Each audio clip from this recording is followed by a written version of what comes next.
Hello everybody, Merry Christmas, and I hope you're having a great holiday season. I'm going to read the Polar Express today. The Polar Express. On Christmas Eve, many years ago, I lay quietly in my bed.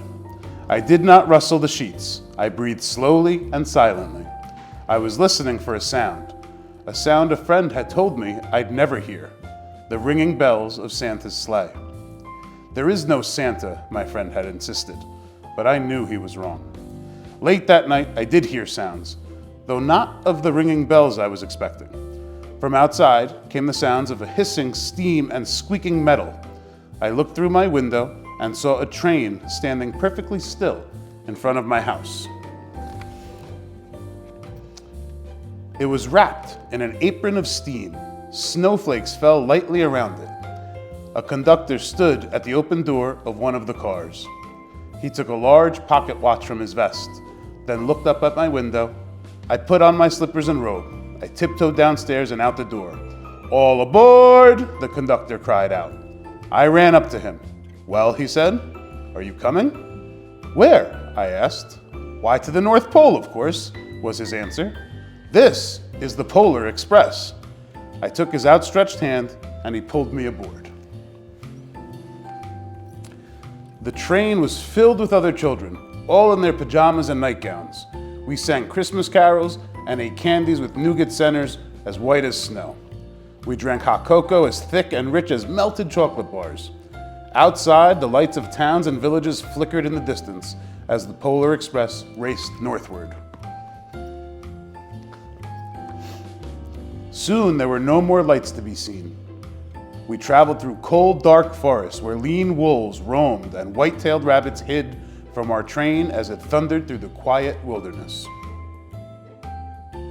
We climbed mountains so high, it seemed as if we would scrape the moon, but the Polar Express never slowed down. Faster and faster we ran along, rolling over peaks and through valleys like a car on a roller coaster. The mountains turned into hills, the hills to snow-covered plains. We crossed a barren desert of ice, the great polar ice cap. Lights appeared in the distance. They looked like the lights of a strange ocean liner sailing on a frozen sea. "There," said the conductor, "is the North Pole." The North Pole. It was a huge city standing alone at the top of the world, filled with factories where every Christmas toy was made. At first we saw no elves. "They are gathering at the center of the city," the conductor told us. "That is where Santa will give the first gift of Christmas." "Who receives the first gift?" we all asked. The conductor answered, "He will choose one of you." "Look," shouted one of the children, "the elves!" Outside we saw hundreds of elves. As our train drew closer to the center of the North Pole, we slowed to a crawl. So crowded were the streets with Santa's helpers. When the Polar Express could go no further, we stopped, and the conductor led us outside. We pressed through the crowd to the edge of a large open circle. In front of us stood Santa's sleigh. The reindeer were excited. They pranced and paced, ringing the silver sleigh bells that hung from their harnesses. It was a magical sound, like nothing I'd ever heard.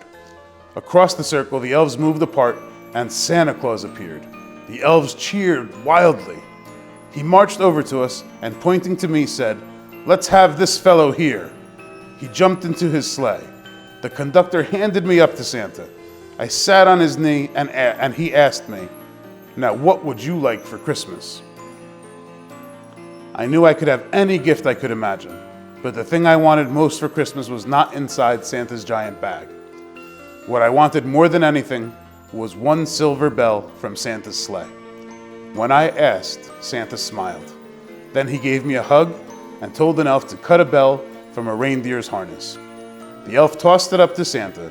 He stood, holding the bell high above him, and called out, "The first gift of Christmas." A clock struck midnight as the elves roared their approval. Santa handed the bell to me, and I put it in my bathrobe pocket. The conductor helped me down from the sleigh. Santa shouted out the reindeers' names and cracked his whip. His team charged forward and climbed into the air. Santa circled once above us, then disappeared in the cold, dark polar sky.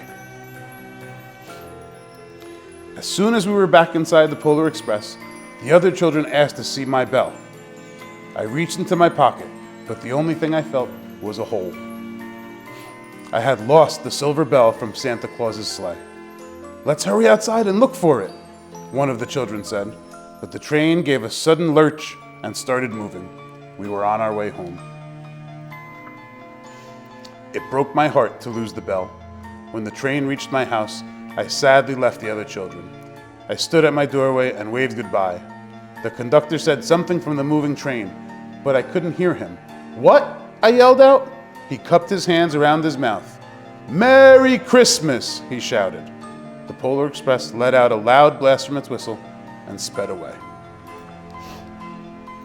On Christmas morning, my little sister Sarah and I opened our presents.